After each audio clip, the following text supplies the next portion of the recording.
เป็นบุญมารหรือว่าร่วมผิดตุ่มขั้นตุ่มไข่เอามาต้มอาบนี่ใส่น้ำจัก2 ขัน 3 ขันผุนละต้มมันจนสุกอีหลีผุนละบางก็กินจัก7 เกินล่างใส่เพราะว่ามันมาเติมน้ำใส่ผุนเด้เป็นตุ่มก็ได้ทั้งลำไส้ทั้งเลือดนั่นแหละครับกระดงเลือดต้มน้ำต้มกินต้มอาบก็อื่น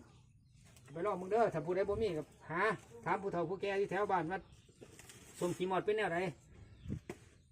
คือหูพ่อใหญ่เป็นมาก่อนเป็นมดมานี่ละเจ้าเนี่ยขึ้นกระซุ่มสมัยตะกี้อย่างคนนี้อันเศร้าเพราะผมกับเป็นโตผมกับเป็นครับผู้รีวิวนี่ผมกับเป็นคือกันครับตอนผมเป็นเด็กหน่อยเศร้ามีซีรีส์บ่เศร้าเท่าคู่มือมันบ่รู้เศร้าเท่าคู่มือนี่เล่นบางลาก็ได้นาใครเรื่องคนได้มันธรรมดาได้โอเค